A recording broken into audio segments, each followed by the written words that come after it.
which is going to be devoted mostly to hydrocarbon intermediates. My name is Francisco Saera. I'm from the University of California, Riverside. And I'll be chairing the first part of this session. We are going to start with the keynote lecture, which is going to be given by Professor Knozinger from the University of Munich, and the title is Possible Intermediates in the Water-Gas Shift Reaction and CO Hydrogenation as Studied by Infrared Spectroscopy.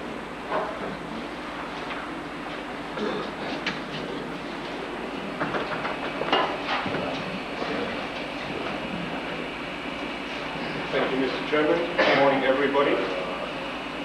Let me begin by congratulating Chris Schoimoshi and his team for putting together such a nice symposium, not only as regards the scientific part, which is excellent, but also the social events were very enjoyable, and I'm sure they will continue to be enjoyable tonight.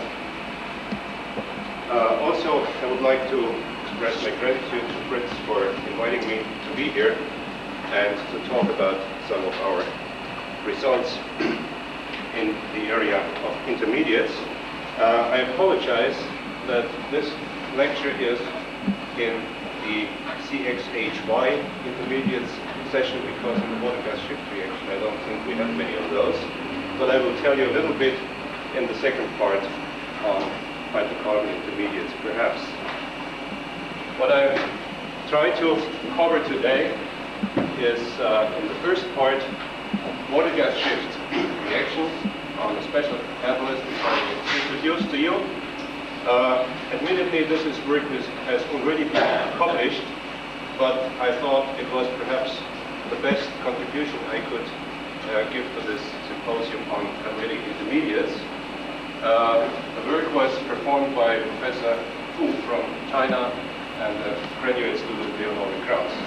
In the second part of my talk, if time allows, I will talk a little bit about CO hydrogenation, particularly some aspects of selectivity control towards C2 oxygenates. The CO chemisorption in this part is done by Dr. Stevenson, a postdoc who now works for Orville, Dr. Lisitsyn, a visitor from Novosibirsk, and a graduate student Tilman Beudel. We will possibly see some alkene adsorption, which was done by Dr. Trunschke, who was a Humboldt fellow from Berlin. And finally, I have a few new results on biacetyl adsorption on rhodium catalysts, which were performed by Tilman Beudel and Dr. Moros, another visitor from Novosibirsk.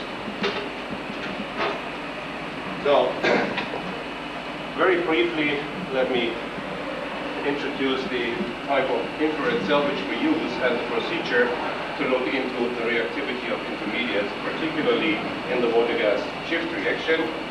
We use an infrared cell which consists of the infrared transparent part, which can be held at low temperature up to room temperature and slightly higher, and it has a heatable zone between which we can move the samples up and down rather quickly. And that's the procedure we have adopted. We can treat our catalyst under defined conditions in the heating zone, and then we quench it quickly, take the spectra, which we presume to be characteristic for the situation in the heating zone, and the time exposed in this heating zone. Then we bring it up back again, quickly heat it for another period of time, quench it again, take the spectra back and forth. And that's how we did kinetic measurements in the system. Admittedly, the time resolution is not very good here, but if we choose the conditions such that the reactions are not too fast, I think at least we can get some relatively good data indicating the reactivity of certain species. Now, the water-gas shift reaction on alumina-supported materials containing alkali, and that will be the subject of my talk today, have been studied by a couple of groups, including ourselves, and it has been suggested that the formate, which is formed under reaction conditions, should be an intermediate in this reaction. Today, I will concentrate on a catalyst which contains alumina as a support, potassium as a promoter, if you wish, and osmium as an open metal. The catalyst preparation was as follows. We used the gamma alumina with a surface area of 140 square meters per gram, and the catalyst precursor was this potassium osmyl compound, which we chose because we thought it would perhaps be useful if we had a well-defined stoichiometric ratio of the promoter alkali and the osmium metal. We impregnated the material from aqueous solution, gave it drying procedure at 773 Kelvin, and then the system was reduced in situ, typically at 670 Kelvin for 60 minutes, inflowing hydrogen 50 cc per minute. The composition of the catalyst was 4.2 weight percent osmium and 1.74 weight percent potassium. Now the kinetic analysis was done by measuring the absorbencies of characteristic infrared bands of surface species. So in the following I will call A as a function of T, the absorbance after a given period of reaction time. A0 is indicating the initial absorbance of species which are being consumed during the process, and A infinity is the final absorbance for species which are being formed. In the kinetic analysis involving formate species, we have assumed that the rate of consumption of the surface formate is first order in the surface formate concentration, and then we can easily set up the kinetic equations for either the formate decomposition with no additional reactant in the gas phase. This is simply the first order rate law, this is the integrated form. And in principle, by following the time dependence of this logarithm, we can determine the rate constant of decomposition of the surface formate. The formate reaction with hydrogen or water in the gas phase is expressed by this rate equation, assuming that as I said, the rate would be first order in the formate surface concentration and some power of the pressure, gas phase pressure of either of these reactants. We did the experiment keeping the gas phase pressure constant so that we can combine the rate constant and this pressure term into a rate constant which we call K prime, with the X indicating either hydrogen or water.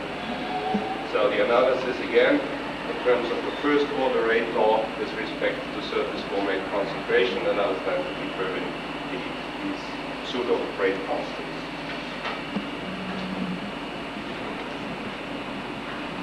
Now the state of the catalyst presumably is as follows after reduction under these standard conditions. We do see by CO adsorption that metallic osmium has formed. There is also an indication of some mononuclear osmium 2+ species as indicated by the formation of the characteristic bands for di and tri osmium carbonyl species.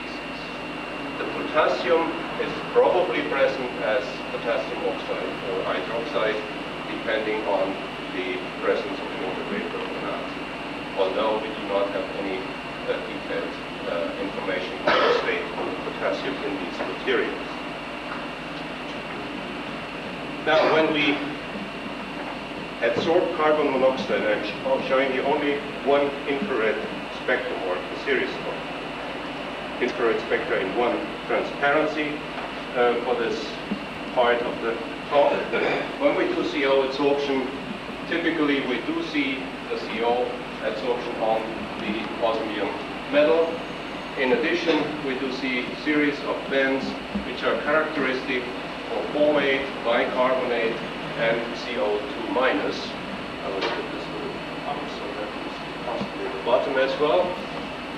So the red bands here in the CH stretching regime and in the carboxylate regime are indicating the presence of formate surface.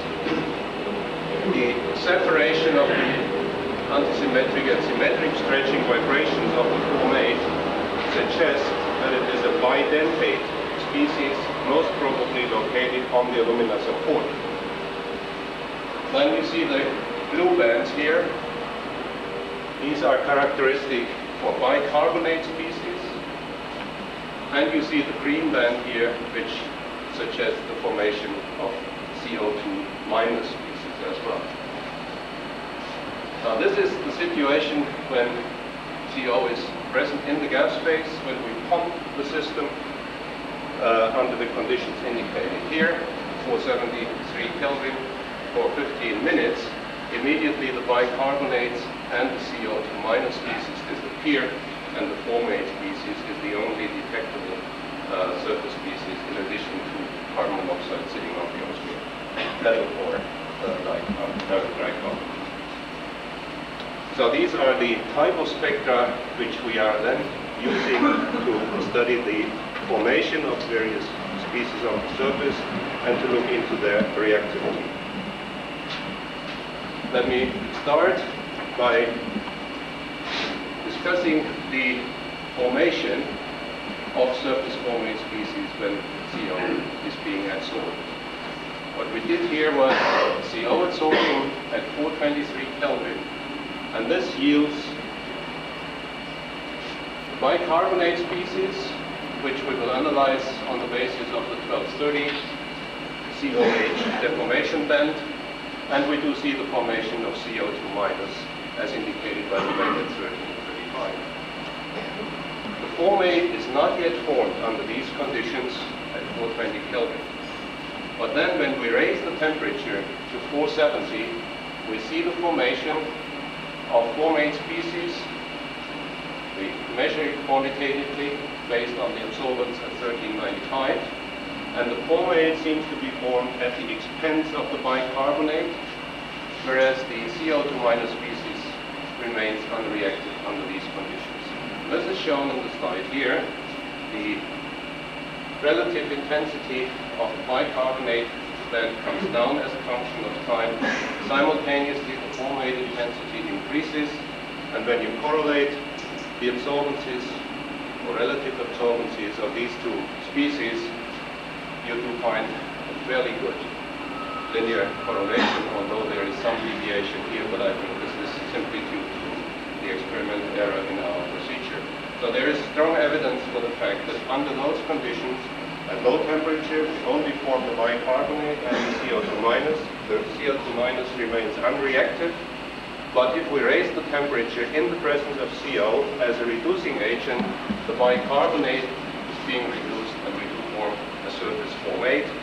And the reaction steps which might be involved, although we do not have any direct evidence for the oxidation of CO, most probably CO picks up some surface oxygen to form a carbon dioxide with that, which then reacts at low temperature with hydroxide ions on the surface to form the bicarbonate.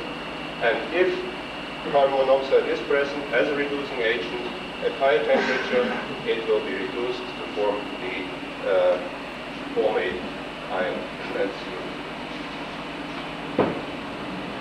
Now this is one route to form the formate. You can also do a similar experiment producing the bicarbonate and then reducing it to hydrogen. Again, you would form the formate, and in this case the CO2 minus also seems to contribute to the formate formation to some extent. And what happens when we adsorb carbon dioxide? When we adsorb carbon dioxide, immediately we do form the bicarbonate and bridging carbonate, suggested by the bands at 1590 and 1340. We do not see any formate formation at temperatures below 570, which is our maximum temperature which we have applied. However, we have the bicarbonate, and that would suggest that we can possibly reduce it to the formate, and that's actually the case. When we expose this bicarbonate formed from CO2 adsorption to a hydrogen atmosphere at 470 K, immediately we do form the surface formate. So the reducing agent is required for the formation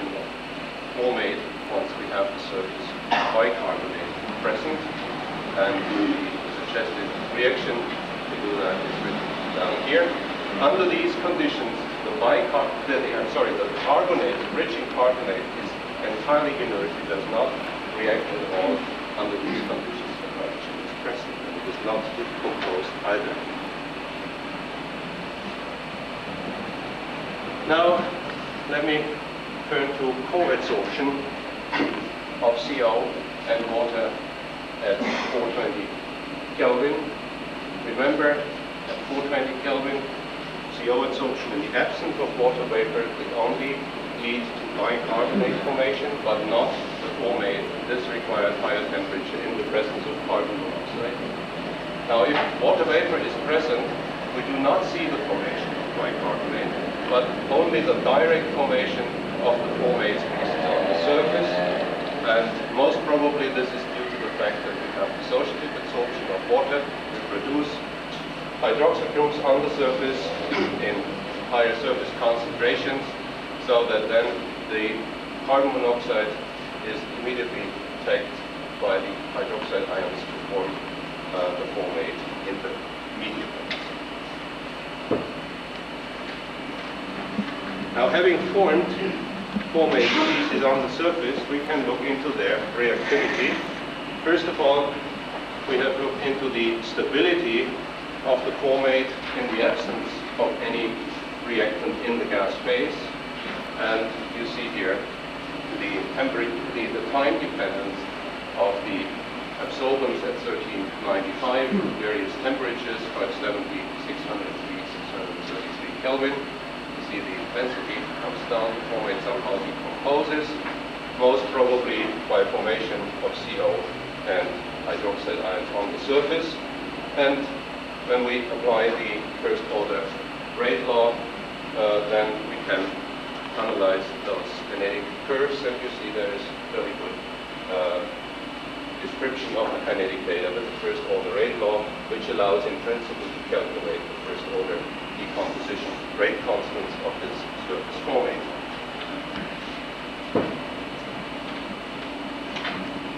Now, the more interesting part is the question on the reactivity of the formate in the presence of particularly water vapor in the gas phase.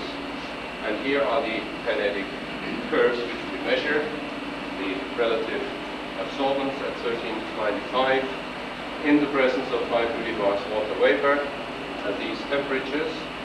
And then here is the kinetic analysis based on these pseudo first order rate laws, which I showed you earlier. And again, we find very nice linear correlation between the logarithm a over a sub 0, a0 as a function of time, suggesting that in fact the formate surface concentration for the rate is proportional to the surface formate concentration.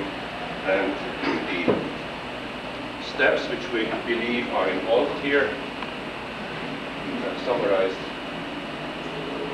We think that the surface formate reacts with water to form the bicarbonate again, with production of water, although we do not have gas phase analysis in these experiments.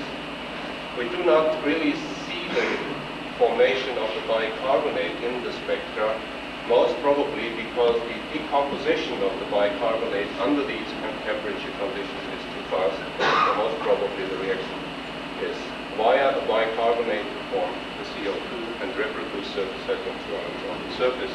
This is the sum equation down here. Formate reacts with water to produce hydrogen and CO2, and surface hydroxide are reduced. Now, without going into any detail, just like to show you this table where we have summarized some of the rate constants deduced from experiments as shown a few minutes ago.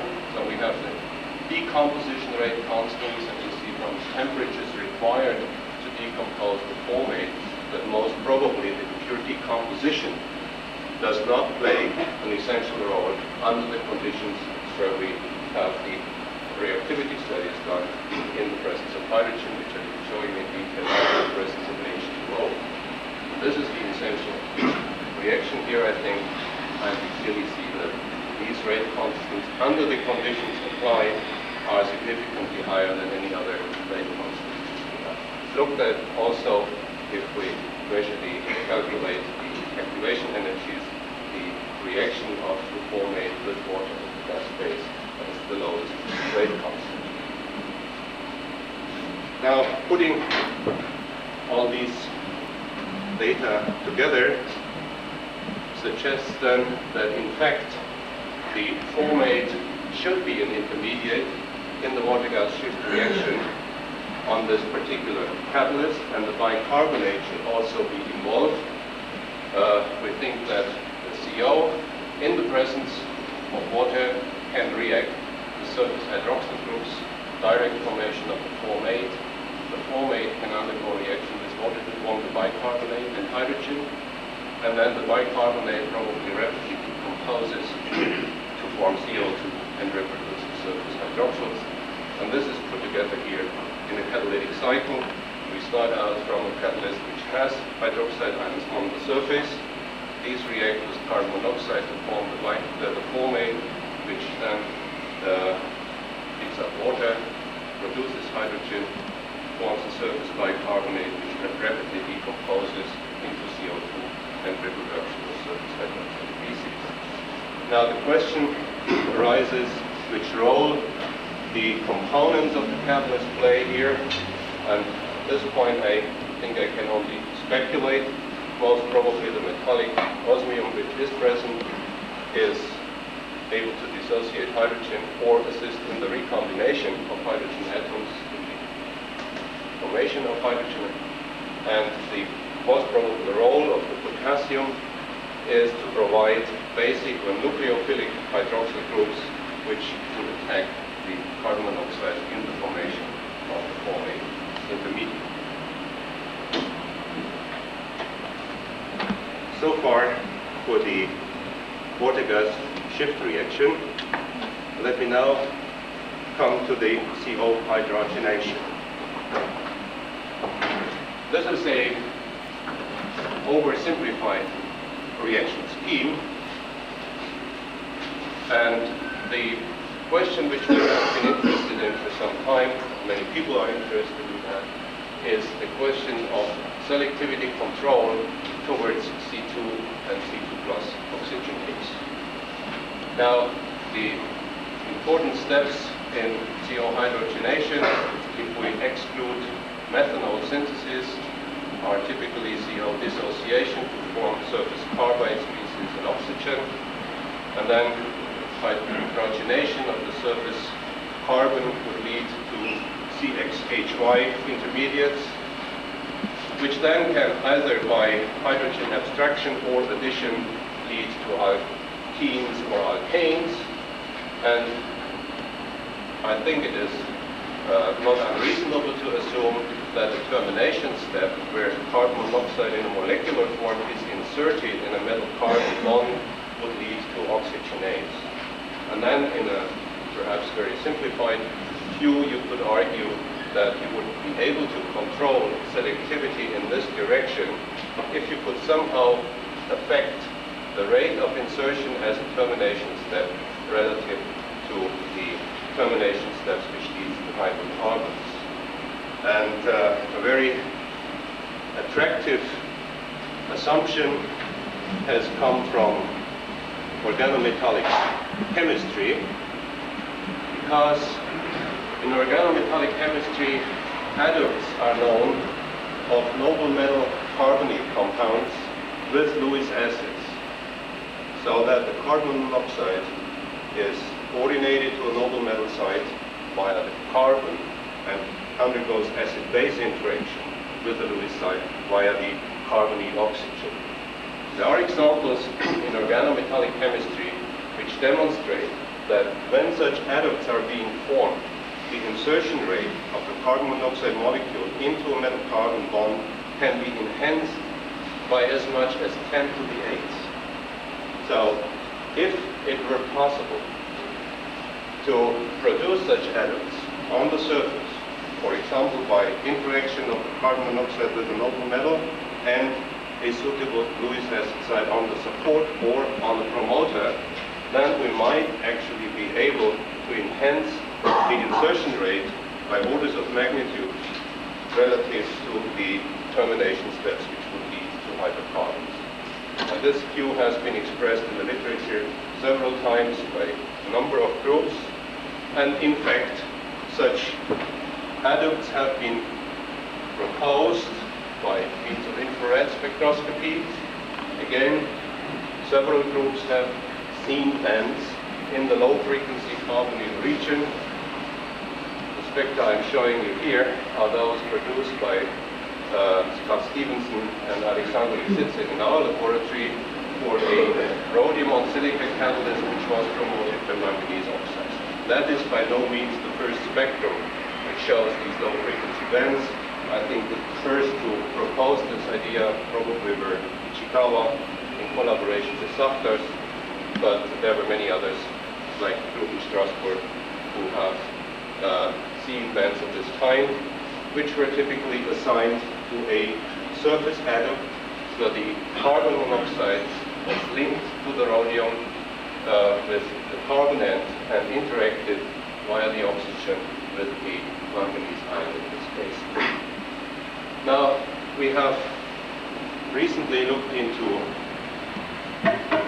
vanadium oxide promoted rhodium on silica, and again we have indications for the formation of such low frequency bands which might be interpreted in terms of this adduct formation.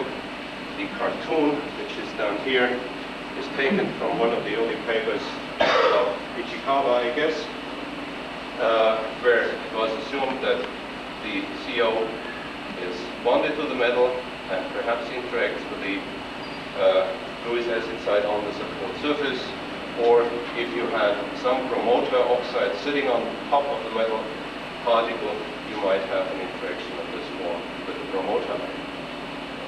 Now, I think there is good evidence from spectroscopy today that such species can actually form. They must form at the interface between noble metal and promoter or support surface. However, as far as I understand, there is no experimental evidence for the kinetic relevance of this species in the CO hydrogenation fluid oxygenase up to now.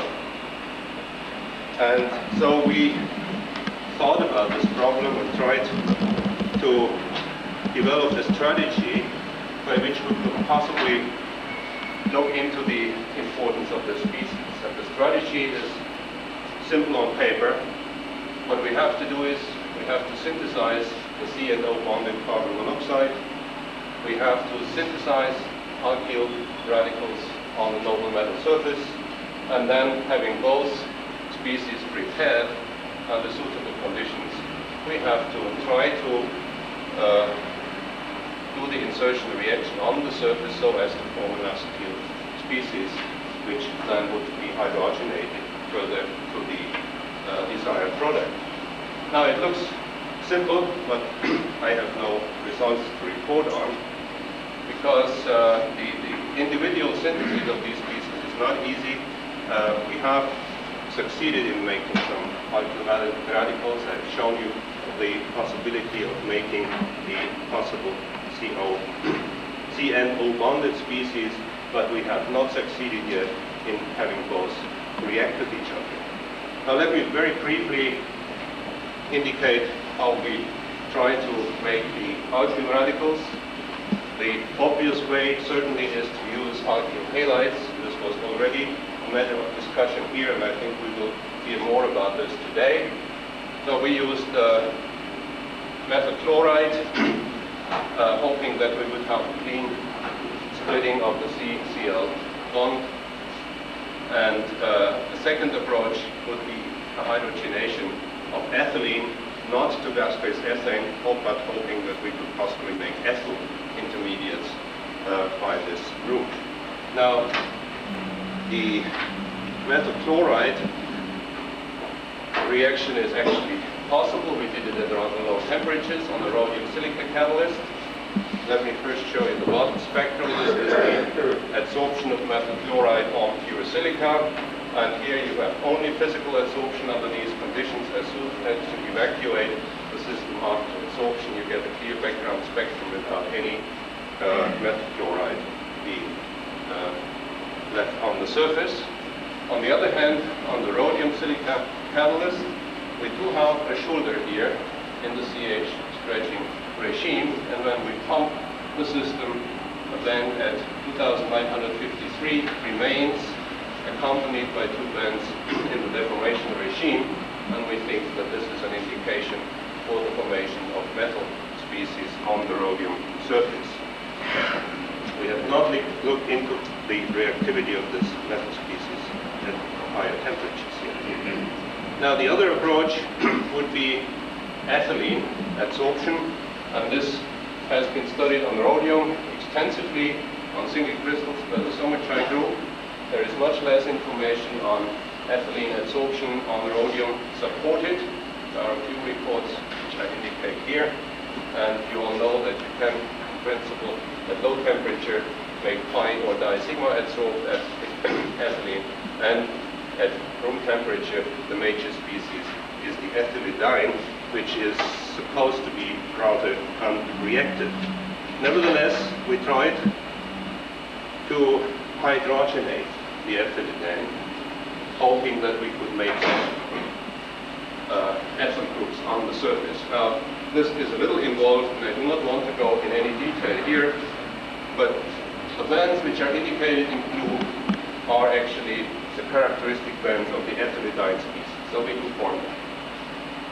But when we treat it with hydrogen at room temperature, you see immediately the intensity of the ethylidine bands come down, and new broad bands grow in the CH stretching regime, in the deformation regime, which are consistent with ethyl groups being formed. And this seems to be more or less reversible. When we pump, the ethyl groups come down, the intensity of the ethylidine comes up. If we adsorb hydrogen again, ethylidine comes down, and the ethyl groups grow in again. And this can be cycled several times. So it seems to be a reversible process. In the presence of hydrogen, we do have ethyl groups on the surface. And that indicates that under these conditions, the ethylidine is not at all as unreactive as supposed in other papers.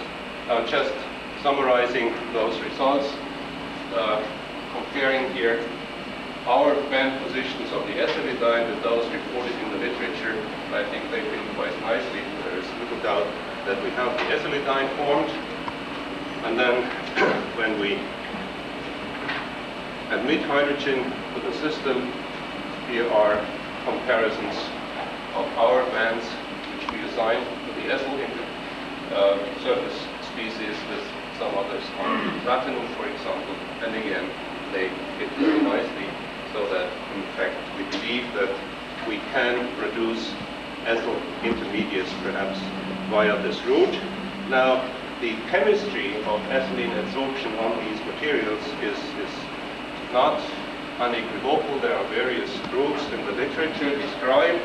So this is the simple thing which you can deduce from our results. We have the ethylidine. As we admit hydrogen, we form ethyl. As we remove the hydrogen, it goes back to the ethylidine. And if we summarize all the possible reactions which have been written down for the formation of ethylidine, there is only one route which includes ethyl as an intermediate from di-sigma adsorbed ethylene to the ethylidine, and that's the first one. So perhaps this is the route which we see. Once we have formed the ethylidine in the absence of hydrogen, then we can go backwards towards the ethyl intermediate by admitting hydrogen. Now, that's how far we got. We have not yet succeeded in reacting the two together. But then, if I have 2 more minutes, we thought we could perhaps start at the other end and try to synthesize acetyl species on the surface and see what happens to those.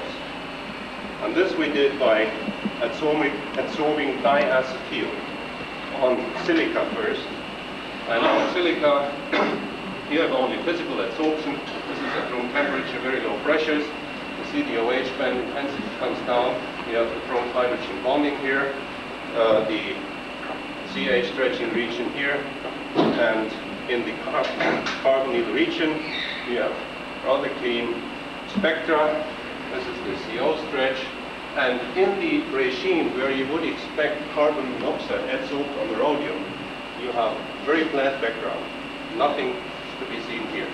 And that is important because when we adsorb the diacetyl on the rhodium on silica catalyst, we were hoping to split the central CC bond and form acetyl groups. But to our surprise, what we found was a large amount of carbon monoxide, and that's shown here. This is again the carbonyl here, and here in the region where, in the case of pure silica, we had a clean background. We build up as we rise the temperature from 200 Kelvin to room temperature. We build up carbon monoxide chemisol on the rhodium, and there is also the beginning of bridging carbonyl on the rhodium. So what we thought would really happen under these conditions, very low temperatures, is that we do in fact split the central CC bond. However, the acetyl then is apparently very unstable under our conditions and dissociates further to lead to chemisol carbon monoxide and most probably metal radicals, and we see evidence for the metal radicals in the CH regime. So from that, we would then conclude that, at least under our conditions, the earlier strategy is probably not a very good strategy, because the product which we wanted to synthesize is so volatile that it immediately decomposes once you put it on the surface by itself. On the other hand, these might be interesting results because it's just the reverse reaction. And if you believe in the principle of microscopic reversibility, thank you very much, then we do see the reverse reaction here, and we might conclude that in fact the insertion of the CO into carbon metal bond leads to the acetyl under more realistic conditions. So that's the end of my presentation. Thank you very much for your attention.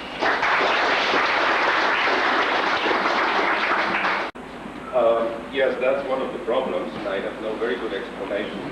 We have no evidence that really the CO is oxidized to CO2. You only have to postulate. I think this was the easiest assumption to go to the bicarbonate. There is certainly OHs on the surface under these conditions, because you have the alumina, and that has hydroxyl anyway. But it may not be the hydroxyls of the alumina which are able to react with carbon monoxide under these conditions. You may need more nucleophilic hydroxyls, which are probably provided when you have water in the system in the presence of carbon. That's my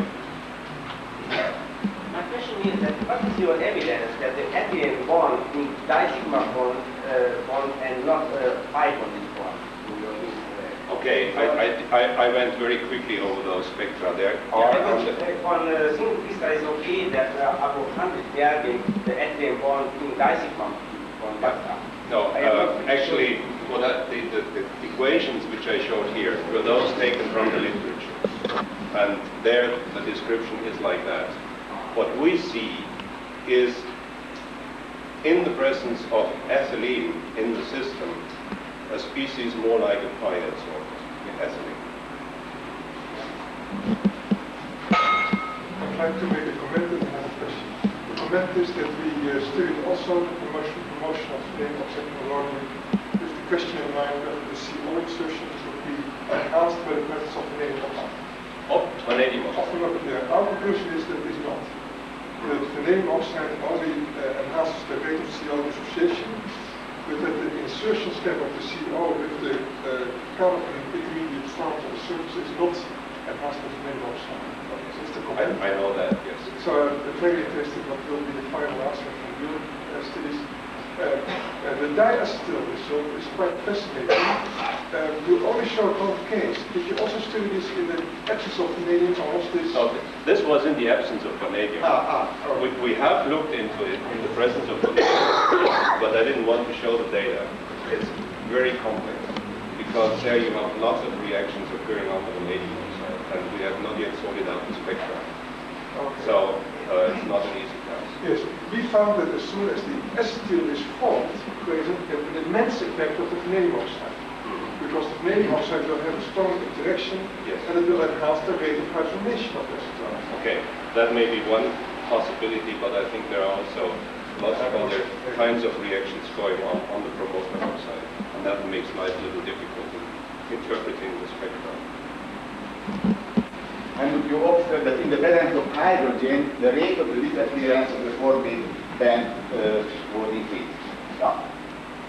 Yes, when you had the bicarbonate form and you exposed it at higher temperatures to hydrogen, then you can make the formate. But also, I think you studied the disappearance of the formate band in the presence of hydrogen. Yes. And you found that the rate was enhanced by hydrogen, rate of disappearance of the formate. Right, Yeah. as compared to the pure decomposition. So we did a similar experiment long time ago on the rhodium alumina, and in spite of that, we believed that the formate was located on the alumina, it reacted with hydrogen activating the rhodium. And the most important is that we found methane formation. So it would be correct methane formation. And the temperature of the methane formation in that reaction, the reaction between hydrogen and formate, occurred at lower temperature than the temperature of the methanation of CO2 or carbon monoxide. So we excluded that the product of the formate decomposition were hydrogenated to methane. So my proposal, it would be maybe good to analyze the gas phase during the hydrogen for the Yes. That is a weak point here. We had no facilities in those days to look into the gas phase. That's admitted. I'm going to use my privilege as a chairman and ask you a question. There is also Yeah, I know. That's So right. sorry. But I also have the right to ask. I'm quite interested on your scheme in which you go from ethyl to ethylidine to ethylidene. I've been looking for ethylidene for a long time, and in fact we've done ethyl iodide and then decompose that. Unfortunately, anywhere you look in the literature, you see that beta hydride elimination is a very favorable reaction. And if you look in organometallic chemistry, anywhere, you actually lose the beta hydrogen and you form ethylene back. Do you have any evidence of the ethylidene intermediate in your IR or? No, I don't think we see that very clearly. But if we sort the spectrum out or do more experiments, we might be able to see it, but I am not sure. At least at this time, we do not have. The other thing we see is the cyclic behavior on the ethylidine in the absence of hydrogen, and we go back partly at least to the ethyl groups and back and forth. You can repeat this many times. I think the cycles were done at least 5 times. Yeah, but I think it doesn't need to be called. Yeah, sure. Yeah, we did not see that improvement. Again, related with diacetyl absorption on the surface, haven't any detection of the intermediate acetate. Probably it is rhodium is quite effective for the decarbonylation of this acetate. Previously we had some studies on the additive effects on the modified rhodium surface. How this control the decarbonylation of the acetate complex. And we found out with the sulfur or the kind of this poison material easy keep. Yeah, it easy stop the decarbonylation. That is the status of the acetate fluids. Because of the decarbonylation request of the larger ensemble process. Yes. So my interest in with but ADRC use money or some other metal ions, how is the modified with those surfaces to Yeah, okay, that's a good suggestion. Thank you. But unfortunately, I'll have to cut this discussion since we are running late already. Thank you very much.